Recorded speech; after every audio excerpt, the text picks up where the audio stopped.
Delhi, you're watching the India News Hour, India's voice to the world. I'm Vipakshi Khurana. Coming up in the next hour.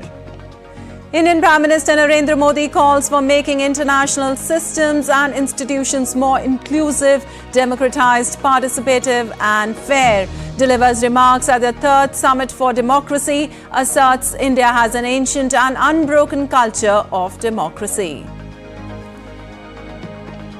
World leaders convened for the first ever nuclear energy summit in Brussels to discuss how nuclear power can help drive sustainable development. Antony Blinken to meet with ministers of Egypt, Saudi Arabia, Qatar, UAE, Jordan and a top Palestinian official in Cairo as efforts continue to secure a ceasefire, even as Netanyahu tells US Republican senators that Gaza war will continue. Wall Street gains steam as Federal Reserve keeps 3 rate cuts on the horizon, also keeps key lending rate unchanged for the 5th consecutive time.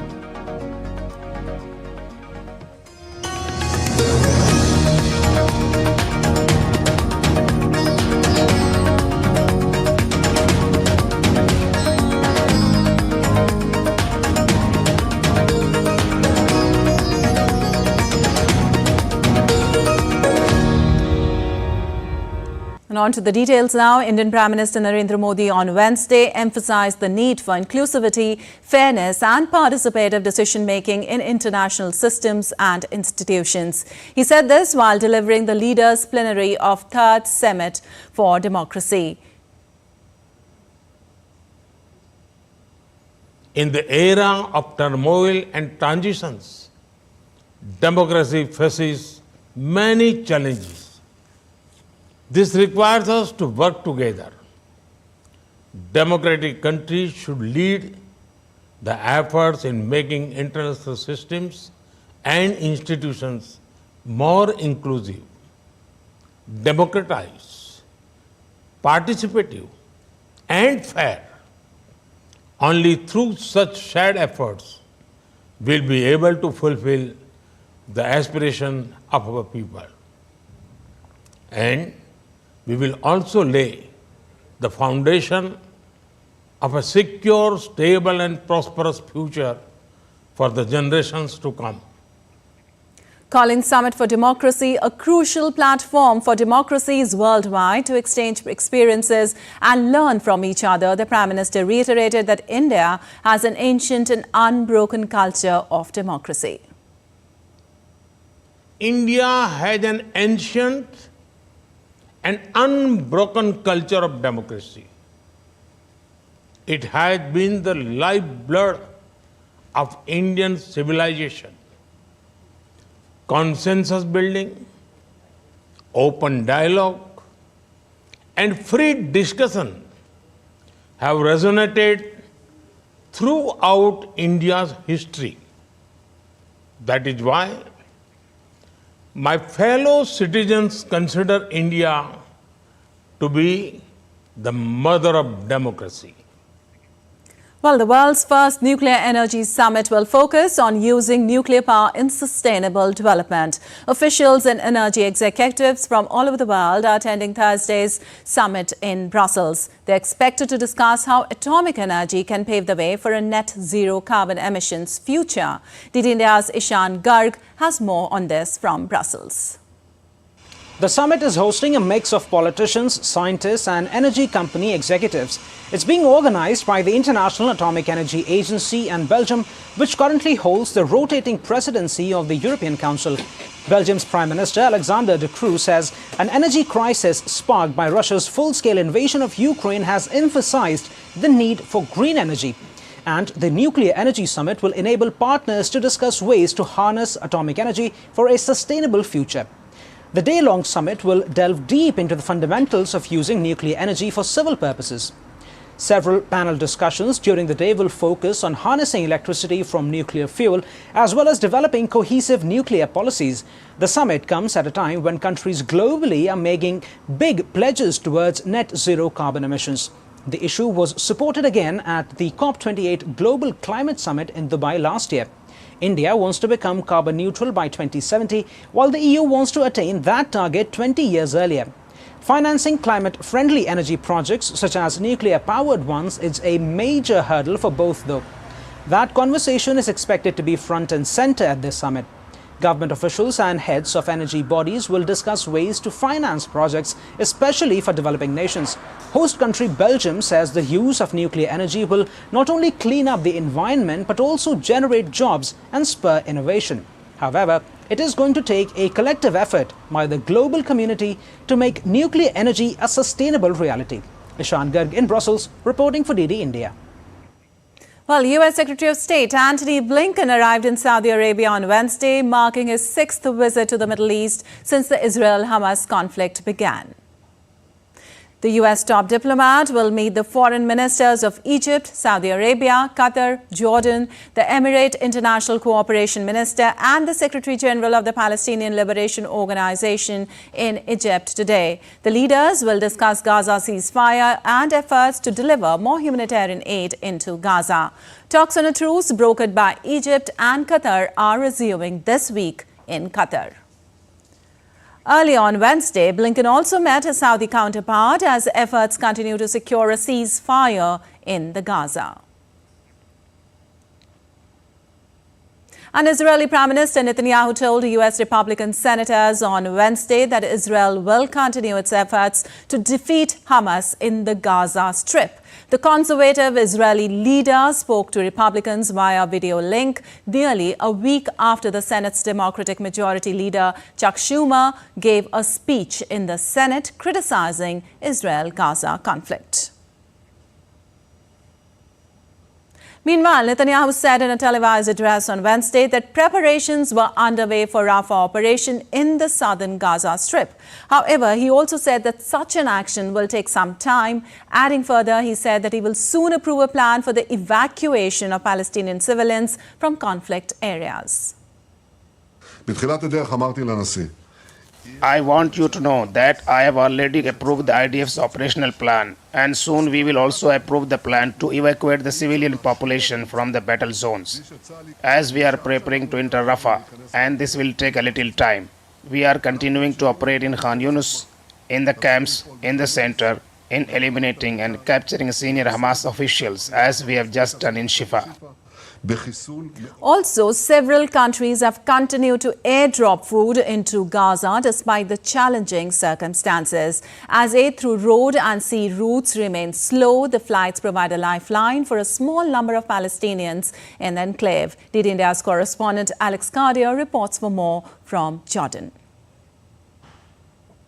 Well, the United Nations has warned that tens of thousands of people in Gaza could be facing famine in a matter of weeks if things don't change. And like here with the Royal Jordanian Air Force, for days now they have been trying to airdrop supplies into the Gaza Strip. This particular C-130 Hercules aircraft is loaded with 8 tons of food, of baby powder, of anything that these starving families in Gaza could need. But they recognize that this aircraft can only carry about half a truck's worth of supplies. And we know that Gaza needs 500 trucks on a daily basis. So they are doing what they can, but some of the crews operating these flights recognize that this is just a drop in the bucket.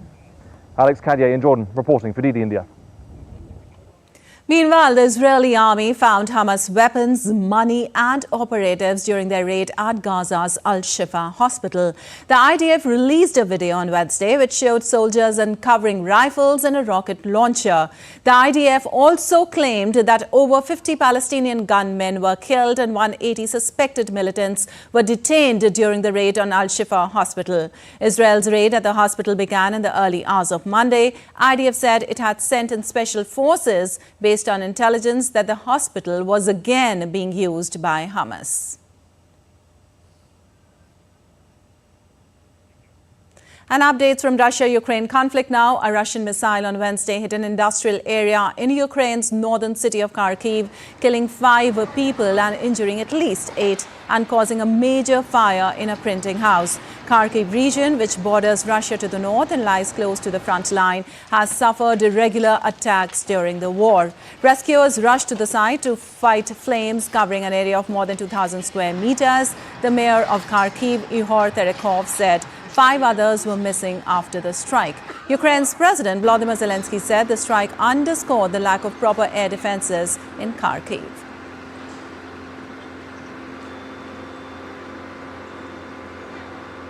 Well, White House National Security Advisor Jake Sullivan said during a trip to Kyiv on Wednesday that a major U.S. aid package that has been blocked by Republicans for months would get to Ukraine and vowed that Washington's support for it would continue.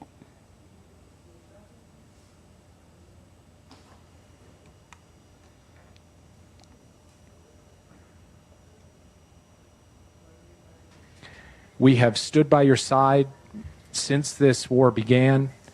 We have provided enormous support, and we will continue to do so every day in every way we know how. Now, I know there are questions here because of the back and forth in our Congress in the months that have gone by without the supplemental bill coming through, the package of aid that you rightly deserve and that President Biden is fighting for every day, the $60 billion that the Senate has passed on a bipartisan basis, and now we're working with the House to pass. But from our perspective, we are confident we will get this done. We will get this aid to Ukraine. Well, the Netherlands is providing Ukraine with €350 million for F-16 fighter jet ammunition and advanced reconnaissance drones, Dutch Defense Minister Katza Ollongren announced in Kyiv on Wednesday. At the Ramstein Group meeting of Ukraine's allies, Ollongren said €150 million will fund guided air-to-ground missiles that can be fired from F-16s, while $200 million will go to intelligence, surveillance and reconnaissance drones. During the meeting with Volodymyr Zelensky, Ollongren said the Ukraine could continue to count on our support.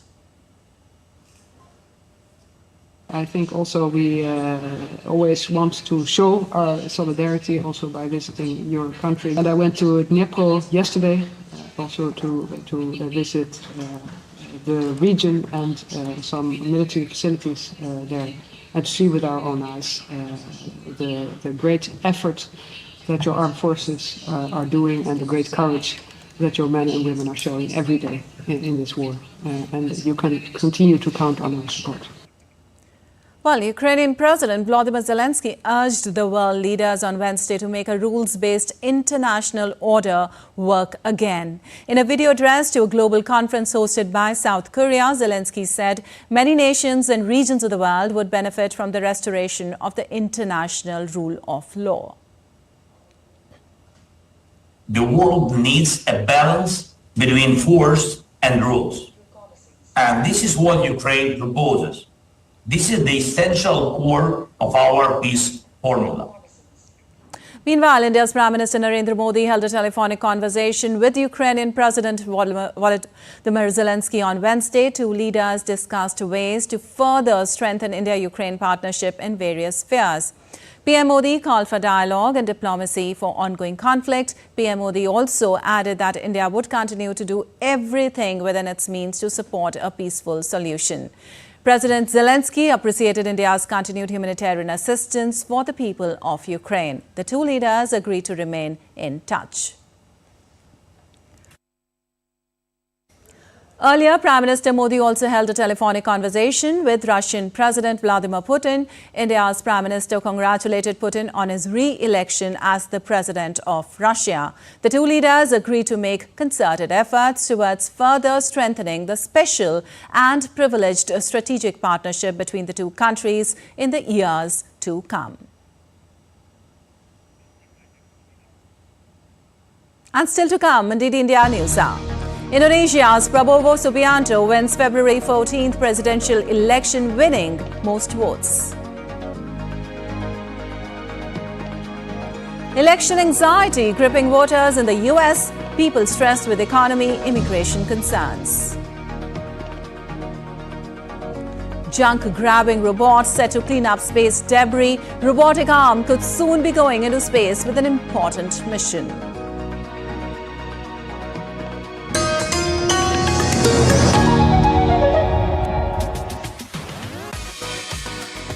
India that invents. India that innovates. India that excites. India that invites.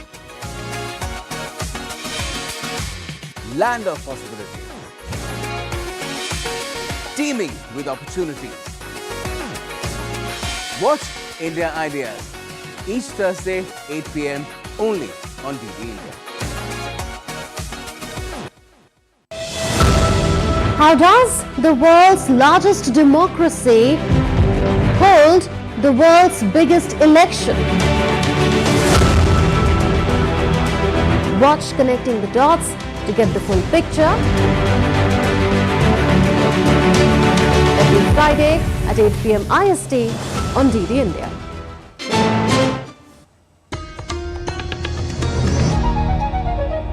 Welcome back. You are watching DD India News. I'm Lipakshi Khurana, and moving on, the United States is set to have its first presidential rematch in 70 years in 2024 elections, with President Joe Biden and former President Donald Trump securing their candidature for a face-off. However, voters are deeply divided over who is best placed to lead the country, with concerns over the economy, reproductive rights and immigration at the top of people's minds. Worries over who will win the Oval Office and the lead-up has been dubbed election anxiety by psychologists. Sally Patterson reports for more from New York. There's déjà vu in Washington, D.C. US President Joe Biden and former President Donald Trump are set to go head-to-head, vying once again for the White House. Last time round, in 2020, so-called election anxiety gripped the nation. For many, those feelings could now be flooding back. I think that there's multiple layers of election anxiety. Obviously, many people have anxiety over what will be the outcome of the election. But another issue that I see coming up for people a lot is actually just anxiety about election season, because there can be so much interpersonal conflict. So even talking about the election or arguments, or what if they disagree with somebody, that type of anxiety I think is also very prevalent. Some Americans are seeking ways of coping with the stresses of election season, be it through altering their news intake or even seeking mental health support. Others are taking more drastic measures, with applications for second citizenships really taking off. There are some people that are looking for a plan B. They are looking for a place where they can relocate. They are looking for a place where they can send children for education. They would like to go for resident investment program. Among them, the most popular ones are Spain, Portugal, Greece, European options. Since the COVID-19 pandemic, latitude groups seen a spike in interest from the United States. Managing Director Christopher Willis tells me he's seen an over 300% increase as the country heads towards the election. Depending where people sit and where their values are, it could be things such as, another mass shooting. It could be to deal with, taxes on the wealthy, for example. There's recent announcements regarding Roe versus Wade, which triggered a lot of people as being a reason why they want to look at different options. So people are just getting nervous in general, and so they want to make sure that if things go a way that they're not comfortable with, they have an option to go somewhere else. Many clients invest overseas. Others qualify for citizenship by descent. Natalie Bloomberg is looking into her Polish ancestry. Her father moved to the US after World War II. Now she thinks European citizenship could give herself and her children more opportunities. I love to travel, and so I think, there's this wanderlust, and with the political situation now and people's tensions are up, I always think, well, history might repeat itself, and it's good to have options. Worries are particularly high among certain demographics. Young people, for example, and immigrants on temporary visas. More than 2/3 of US adults say the 2020 presidential election was a significant source of stress in their lives, according to the American Psychological Association. The prospect of this year's two-man race, for many voters here, means an all too familiar, anxious road ahead. Sally Patterson in New York, reporting for DD India. Well, Indonesia's election commission on Wednesday formally declared Prabowo Subianto the winner of February 14th presidential election, winning most votes. Prabowo, a three-time presidential candidate, is expected to take over from outgoing President Joko Widodo, known as Jokowi, in October. The former Special Forces commander and current defense minister, Subianto, won the February 14th contest with nearly 60% of votes, a resounding win over rivals Anies Baswedan and Ganjar Pranowo, who received about 25% and 16% of the votes, respectively, according to the official tally of the election body.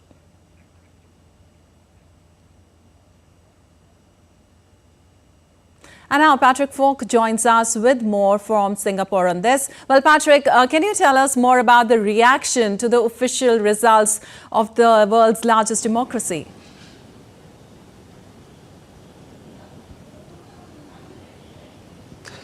Well, look, the result was widely expected. As you say, it was resounding. Prabowo secured around 60% of the vote.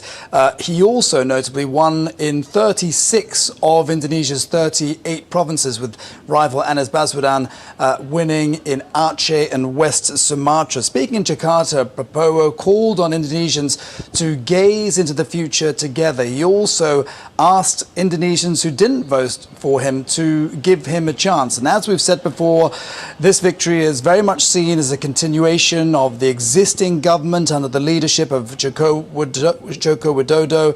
Prabowo and his running mate Gibran Rakebuming, that's Jokowi's son, will be inaugurated on October 20th. And Prabowo says he will continue with Jokowi's policies, including shifting the capital from Jakarta to Nusantara. Jokowi has also begun discussions over next year's state budget to pave the way for the transition of leadership. All right. Now that he's set to become the next president of the country, what challenges does Prabowo now faces?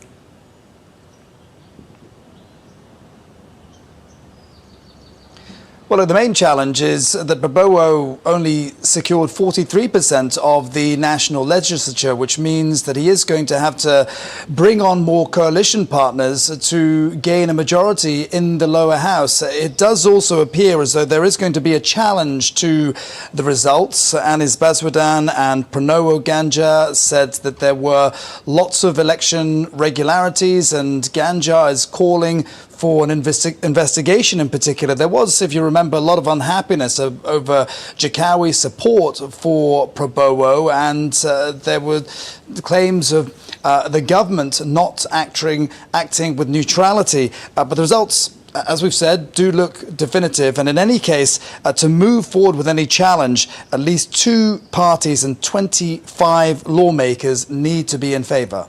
All right. Thank you so much for that update, Patrick. And moving on, Leo Varadkar unexpectedly stepped down as Ireland's Prime Minister, saying the country's coalition government would stand a better chance of re-election under another leader. Varadkar's Fine Gael party will open nominations for a new leader on Thursday, with the results to be announced on April 5th. Parliament would then vote on the person succeeding Varadkar as Prime Minister after it returns from Easter recess on April 9th. The shock departure of Varadkar, who returned to the premiership just 15 months ago, does not trigger a general election. A vote must be held by March 2025.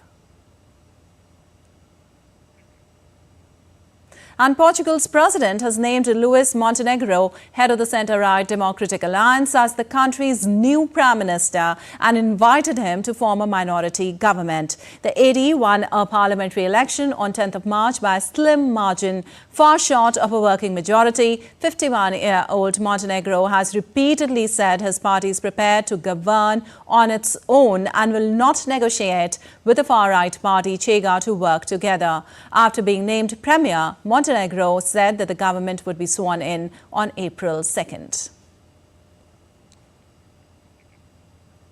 And the passage of British Prime Minister Rishi Sunak's contentious bill to deport refugees to Rwanda may be delayed until at least next month. Unelected members of the House of Lords, largely made up of former politicians and government officials, voted on Wednesday for a second time to amend the legislation to put more safeguards in place to protect the rights of asylum seekers. However, Wednesday's decision by the Lords to reinstate at least some of its original changes means that Prime Minister Sunak faces a race against time to make good on his commitment to start the process of sending asylum seekers to Rwanda before June. The UK government says the Rwanda plan is designed to deter migrants from attempting to cross the English Channel, one of the world's busiest shipping lanes, to reach Britain. Well, Mexico condemned a Texas law that would give state authorities broad powers to arrest foreigners suspected of illegally crossing from Mexico into Texas on Wednesday. The Mexican president labeled the Texas statute dehumanizing and anti-Christian. Furthermore, he declared that Mexico would not accommodate the return by Texas officials of any migrants to Mexican territory. The Texas law would make illegal entry into Texas a state crime, directing judges to order undocumented migrants to return to Mexico. An unrest in Sudan continues. An unidentified youth in the Pibor region shot dead 15 people on Tuesday. According to an official, the region's commissioner was also killed in the latest flare-up in the country.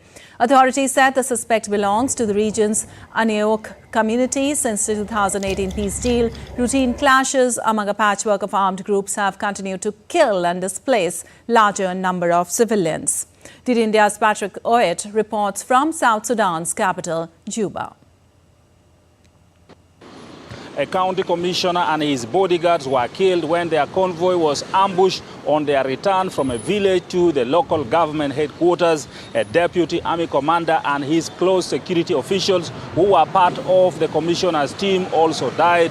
Local authorities say 4 people survived the attack but sustained injuries. South Sudan has a very high prevalence of light weapons and small arms in the hands of people without licenses, according to the United Nations. The government's attempt to disarm civilians has not been successful due to civil war in its neighboring countries, which makes it easy for weapons to come into the country. Local government officials say the attackers are suspected to be armed youth in the area. However, no one has yet been arrested in connection with the killings. South Sudan's government says it has formed a committee to investigate the incident.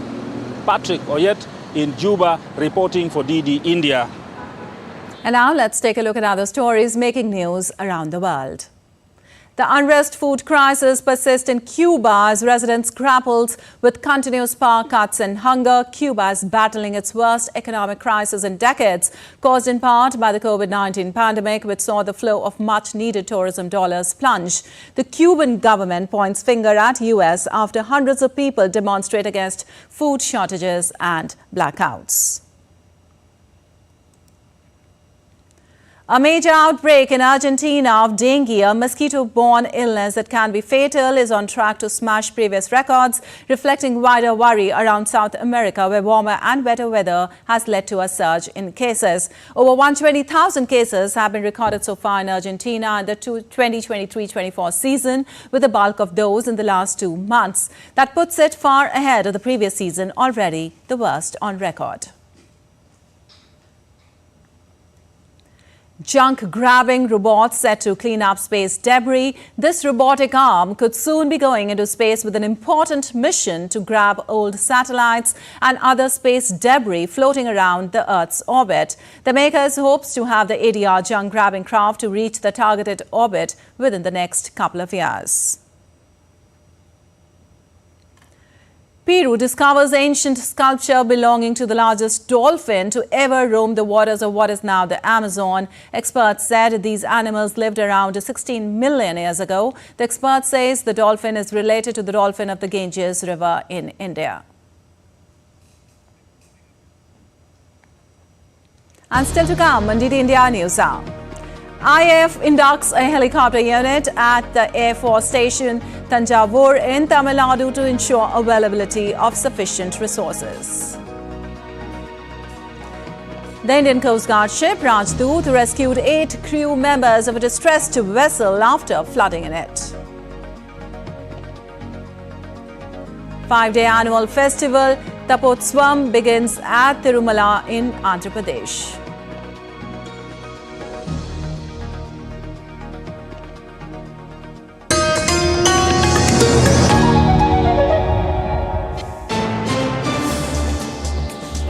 Voice of a rising aspirational world. Stories of challenges, struggles and accomplishment. A world battling conflict, hunger and poverty. Embracing growth, development, science and technology.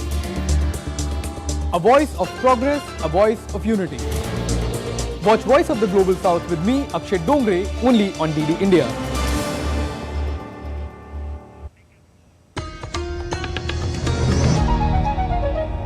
Welcome back. You're watching DD India News. I'm Lepakshi Khurana and time now for a quick recap of the headlines. Indian Prime Minister Narendra Modi calls for making international systems and institutions more inclusive, democratized, participative and fair. Delivers remarks at the 3rd Summit of Democracy. Asserts India has an ancient and unbroken culture of democracy. World leaders convened for the first ever nuclear energy summit in Brussels to discuss how nuclear power can help drive sustainable development.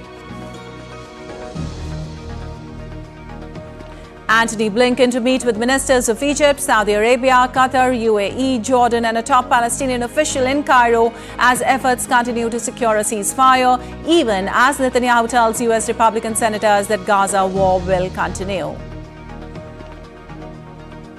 And Wall Street gains steam as Federal Reserve keeps 3 rate cuts on the horizon, also keeps key lending rate unchanged for the 5th consecutive time.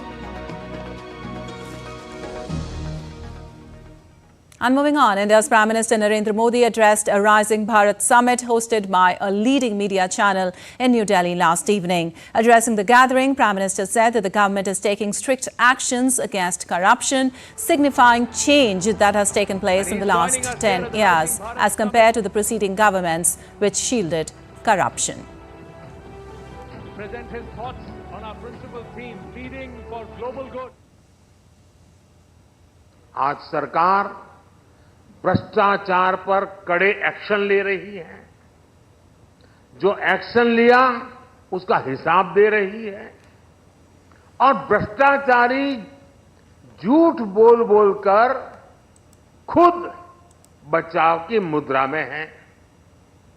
तब देश पूछता था कि powerful लोगों पर ED, CBI जैसी एजेंसियां action क्यों नहीं लेती, ये सवाल पूछा जाता था। आज पावरफुल और भ्रष्ट लोग पूछ रहे हैं कि एजेंसियां उन पर एक्शन क्यों ले रही है।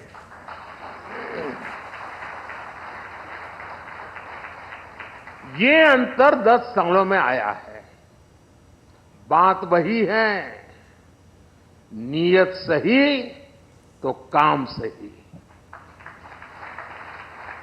Well, Indian Air Force on Wednesday said that they have inducted a helicopter unit at the Air Force Station Thanjavur in Tamil Nadu. The Indian Air Force said that the induction of the helicopter unit at Thanjavur would ensure availability of sufficient resources with headquarters of Southern Air Command. It would enhance operational capabilities as well as meet the peacetime tasks of research and rescue, humanitarian assistance and disaster relief and casualty evacuation. The induction of helicopter unit took place on the 19th of March.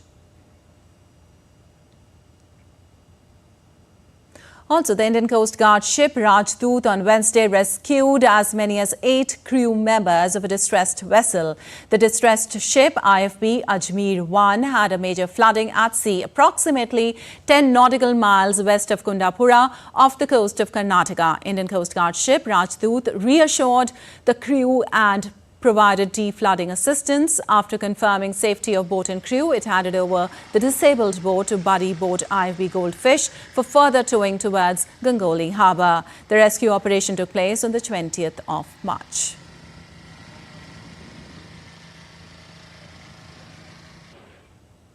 And now let's get you the latest on what's happening in India in the run-up to the world's largest democratic election.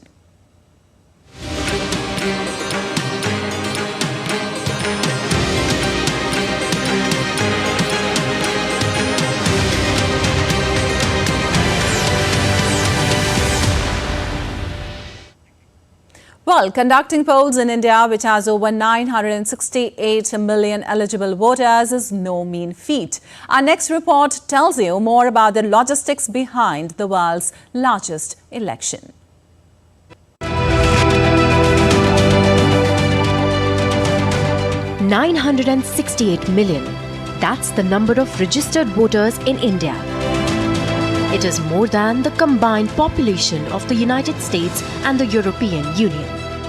In 2024, nearly 50 countries including the US and Mexico are going to polls. More than 2 billion voters will cast their ballots, and nearly half of them will be in India alone. The more you delve into numbers, you realize that conducting general elections in India is a mammoth exercise. India is the world's 7th largest country by land area, comprising 28 states and 8 union territories. The Election Commission will conduct the 2024 general elections to elect 543 lower house members in 7 phases from April 19th to June 1st. The results will be out on June 4th. Over 15 million election officials will be deployed across 1 million polling stations throughout the country. Over 5.5 million electronic voting machines will be used for the exercise. Of the total 968 million voters, 497 million are male, 471 million are female, while about 48,000 belong to the third gender. Also, nearly 18 million voters will exercise their franchise for the first time ever.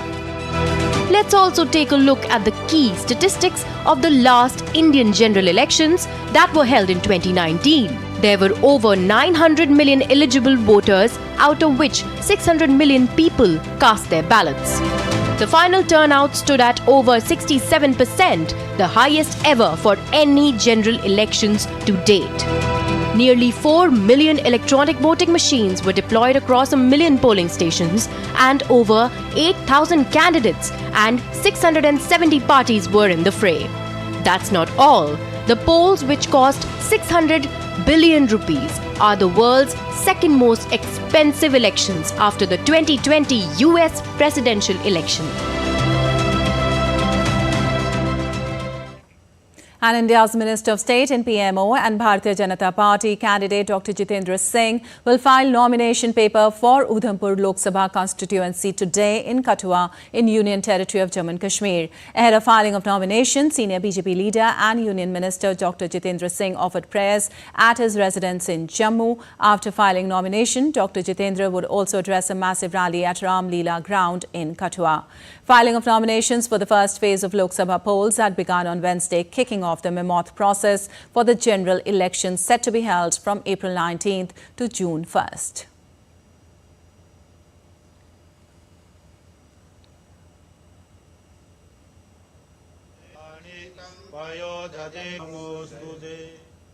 Also, West Bengal Congress President Adhir Ranjan Chaudhary on Wednesday said that the party has decided candidates for 7 Lok Sabha seats in the state. Chaudhary said that a formal announcement of the seats and the candidates will be made by the All India Congress Committee. The Communist Party of India, Marxist-led Left Front, has not announced candidates on these 7 seats, indicating an electoral understanding between the Left Front and the Congress in the state.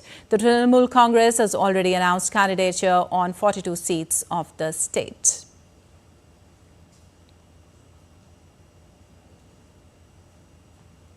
And as India gears up for parliamentary elections, political parties have started flexing their muscles to give some tough challenge to their opponents. On Wednesday, Haryana's political party, Jananayak Janata Party, has given a big blow to Congress party in Chandigarh in Indian state of Haryana. Former MLA Rao Bahadur Singh announced his decision to leave Congress and join Jananayak Janata Party. Senior Jananayak Janata Party leader Dushyant Chautala welcomed Rao Bahadur into the party.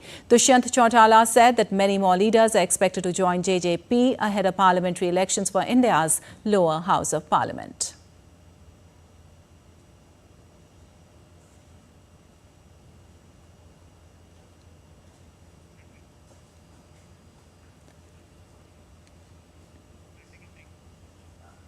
Well, the United States has said that it recognizes Arunachal Pradesh as Indian territory and strongly opposes any unilateral attempts by China to advance its territorial claims across the line of actual control. State Department Principal Deputy Spokesperson Vedant Patel said this days after the Chinese military reiterated its claim over the state following Prime Minister Narendra Modi's visit there. The United States recognizes Arunachal Pradesh as Indian territory, and we strongly oppose any unilateral attempts to advance territorial claims by incursions or encroachments, military or civilian, across the line of actual control. And now let's take a look at other stories making news today. In a breakthrough, the Special Task Force of Assam Police arrested two top leaders of ISIS in eastern state of Assam on Wednesday. According to officials, the arrested ISIS leaders were identified as Harish Ajmal Faruqi, who is the head of ISIS in India, and his associate Anurag Singh. India's government-owned bank SBI to share all details related to electoral bonds, including unique serial number, with Election Commission on Thursday. India's Supreme Court directed the bank on Monday to disclose the unique serial number associated with each electoral bond and all other information the bank possesses about the bonds. India's Zojila Pass reopened on trial basis from Kargil to Kashmir side on Wednesday. Due to heavy snowfall, it has been closed since last few months. The Border Roads Organization conducted extensive snow clearance operation, as a result of which today the route from Kargil to Kashmir side was reopened on trial basis.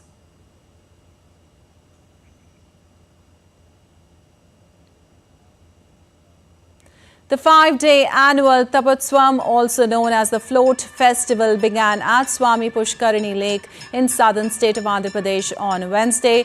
Every year, this festival is celebrated with great enthusiasm in the month of March.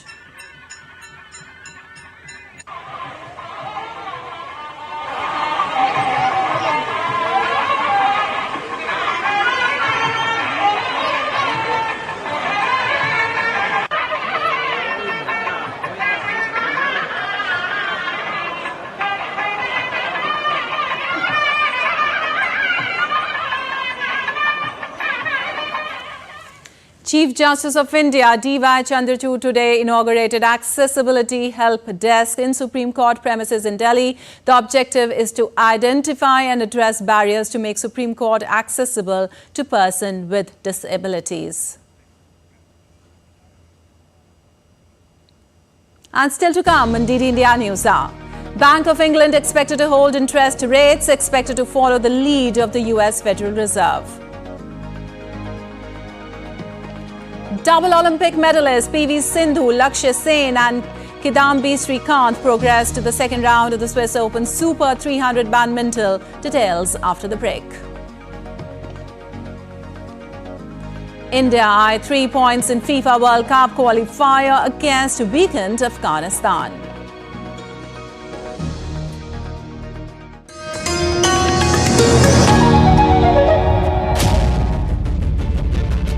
Haiti descends into chaos. Who has brought this Caribbean nation to its knees? Watch Connecting the Dots to get the full picture every Friday at 8 p.m. IST on DD India. Wherever news breaks, whatever it takes. Connecting corners, cutting across continents. Stories that matter from across the globe. Accurate, authentic journalism that serves you right. From politics to glamour, from sports to world affairs, with a fusion of aesthetics and substance. Introducing news in a new avatar. Experience the world through a new lens. Stay tuned to DD India for an exciting journey beyond borders.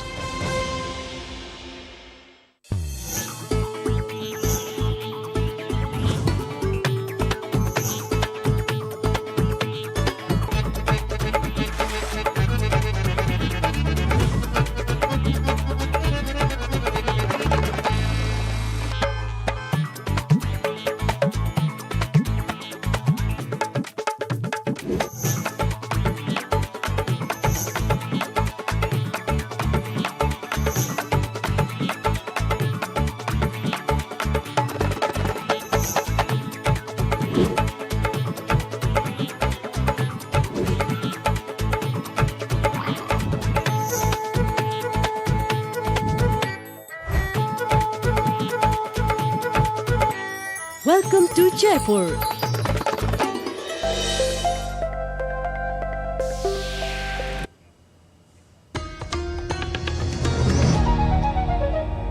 Welcome back. You're watching DD India News. I'm Lipakshi Khurana, and moving on, let's take a look at some weather-related updates from across the globe. Italy's Sicily, known for its beautiful landscapes and vibrant tourist attractions, is grappling with a severe drought after a lack of winter rainfall, raising an alarm concerning the island could become one of the few regions in Europe's red drought zone. While the southern Italian region is experiencing its hottest winter in 60 years, and the city of Agrigento is trying to cope with a severe decline of up to 80% of water resources every other day. The regional government of Sicily declared a state of emergency, with water being rationed for agricultural and residential use. Long-lasting above-average temperatures looms concerns on impacting agriculture, ecosystems and energy production.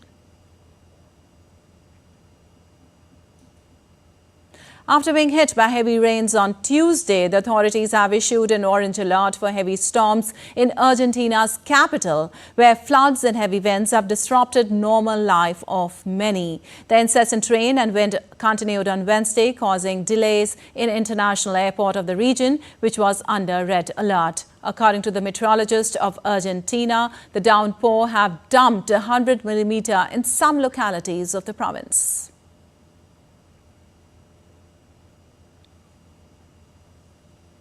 Well, a summer storm in Thailand's Bangkok caused widespread flooding, resulting in traffic gridlock. One of the worst affected areas were the inbound flyover of the Phasi Cherion district, where normal roadways turned into a canal as floodwater completely swamped the road. Governor of Bangkok ordered the city's anti-flooding center to instruct the drainage and sewerage department to be on standby to cope with the storm.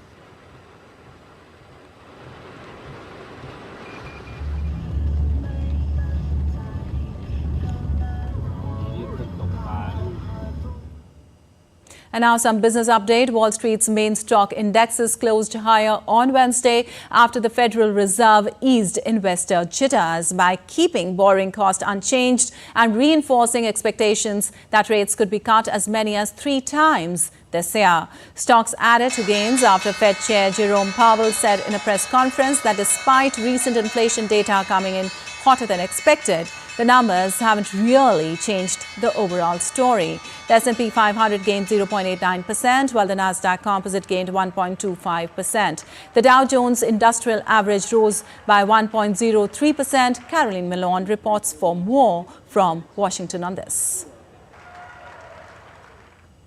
Federal Reserve Chair Jerome Powell said on Wednesday that policymakers do still intend to cut interest rates before the end of the year, potentially 3 times. However, the Federal Reserve decided to leave interest rates unchanged at this week's meetings. They continue to study inflation and are trying to get price increases down to 2% in a sustained way without tipping the economy over into recession. The FOMC decided to leave our policy interest rate unchanged and to continue to reduce our securities holdings. Our restrictive stance of monetary policy has been putting downward pressure on economic activity and inflation. As labor market tightness has eased and progress on inflation has continued, the risks to achieving our employment and inflation goals are moving into better balance. Well, major inflation data points such as the Consumer Price Index and personal consumption expenditure were actually up in January and February, which indicates to the Fed that inflation is taking a non-linear path down. The February number was higher than expectations, but we have it at currently well below 30 basis points core PCE, which is not terribly high. So it's not like the January number. But I take the two of them together, and I think they haven't really changed the overall story, which is that of inflation moving down gradually on a sometimes bumpy road toward 2%. I don't think that story has changed. Well, Powell pointed out their policy's successes, that the economy is strong, the labour market is strong, and that inflation has come down since peak highs over the last 2 years. Well, analysts say it shows the Fed needs a good reason not to cut rates, but it also wants to make sure there's a soft landing. Caroline Malone in Washington for DD India. While Asian shares bounced on Thursday after the U.S. Federal Reserve indicated of sticking with plans for cutting interest rates. Japan's Nikkei went up 1.5% to hit a fresh peak of over 40,000 in early trade. Hong Kong's Hang Seng Index rallied 1.33%, while the Shanghai Composite Index rose 0.15%. South Korea's benchmark Kospi rose by 1.80%. And the Bank of England is expected to follow the lead of the U.S. Federal Reserve. The central bank is expected to hold interest rates at 5.25% for the fifth time in a row on Thursday. It is also expected to be conscious about signaling when future rate cuts will be, despite lower than expected February inflation figures. The bank has been trying to take the heat out of inflation without damaging the UK economy. Inflation has been gradually falling since it hit 11.1% in October 2022. Its highest rate for 40 years. You're watching DD India News Hour, and time now for some sports news. Double Olympic medalist PV Sindhu, Lakshya Sen and Kidambi Srikanth progressed to the second round of the Swiss Open Super 300 badminton tournament in Basel. Sindhu, who had claimed the title in 2022, beat Thailand's Pornpika Choi Ki-wong 21-12, 21-13 to set up a meeting with Japan's Tomoka Miyazaki in the second round. Sen, who had reached back-to-back semi-finals at French Open and All England Championships in the last 2 weeks, outlasted Malaysia's Leong Jun Hao 21-19, 15-21, 21-11 in 62 minutes and will next face Chinese Taipei's Chia Hao Li. Srikanth, the former world number one who had clinched the title in 2015, outwitted world number 24 Chinese Taipei's Wang Zhu-wei 21-17, 21-18 in a 43-minute contest. It was his sixth win in 7 meetings against his opponent. Srikanth will next face a tough opponent in Malaysia's top seed Li Zijia. In women's double, Tanisha Crasto and Ashwini Ponnappa seeded 6th overcame Indonesia's Malaysia Trias Puspati Sari and Rachel Alicia Rose 21-18, 12-21, 21-19 in a thrilling opener. The world number 20 Indian pair will face Japan's Rui Hirokami and Yuna Kato next. And moving on to soccer now, India will take on lower-ranked Afghanistan in Aba town of Saudi Arabia on Thursday in the second round qualifying match of FIFA World Cup 2026. 3 points from this match can take India closer to dream of making it the third round of the FIFA World Cup qualifiers, something that remains elusive ever since their first participation in the qualifiers in 1985. The Blue Tigers will hope to build on their tally of 3 points from the World Cup qualifiers, where they beat Kuwait 1-0 and lost 0-3 to Qatar in November. India will again face Afghanistan in the fourth match day in Guwahati on March 26th. Afghanistan lost both their matches so far by big margins of 1-8 to Qatar and 0-4 to Kuwait. India currently occupies second place in the Group A. Reigning Asian champion Qatar leads the Group A, while Kuwait is second and Afghanistan is at the bottom. In shooting, Akhil Sheoran clinched the men's 50-meter rifle three-position competition at the ISAS Dortmund in Germany. He equaled the existing finals world record held by the Czech Republic's Jiří Privzaki. Akhil shot 466.1 to bag his second win after he had won last week at the Polish Grand Prix. Archie Choksey then brought more cheer for the Indian squad, winning the women's 3P with a final score of 464.08. It was a double delight for India in the men's 3P as Akhil's teammate Aishwarya Tomar finished second with 462.9, while Great Britain's Diane Bale was third with 451.2. Aishwarya had posted the higher qualification score, topping the round with a scorching 596, a point below the existing world record. And Great Britain's Andy Murray fought back for a 4-6, 6-3-6-4 victory over Italy's Matteo Berrettini in the first round of the Miami Open. Murray swatted 9 aces to Berrettini's 8, saved 4 of 5 break points and never trailed following the first set. He is a 2-time champion at the event, having won in 2009 and 2013. Berrettini, who was playing on a protected ranking, needed medical attention in the second set after feeling dizzy. Also playing on a protected ranking, Canada's Denis Shapovalov toppled Italy's Luciana Darderi 6-3, 6-7, 6-4 to advance to the second round. And American wildcard Martin Dam upset Jinzhen Zhang of China in 2 sets that went to tie-break 7-6 and 7-6. Host France will play the United States to kick off the men's soccer tournament at the Paris 2024 Olympics after the two teams were drawn together. The game will be played in Marseille on July 24th, 2 days before the opening ceremony in Paris. New Zealand and the winner of the playoff between Guinea and fourth-placed team in the Asian qualifying competition complete Group A. Argentina, who won the title in 2004 and 2008, were drawn with Morocco, Ukraine and a yet-to-be-determined Asian qualifier in Group B. 2 times defending champions Brazil will not take place in the men's tournament after failing to qualify. In the women's competition, world champions Spain, who will play at the Olympics for the first time, were drawn with Japan, Brazil and a yet-to-be-determined African qualifier. Holders Canada will play host France, Colombia and New Zealand in Group A. The US, who are 4 times winners, are in Group B with Germany, Australia and an African qualifier. The women's final will conclude the soccer tournaments on August 10th at the Parc des Princes in Paris. And we now take you to India's Jammu and Kashmir, where spring is in the air. The fragrance of almond blossoms, soft pinks and gentle greens painting the most exquisite canvas that nature has bestowed this valley with.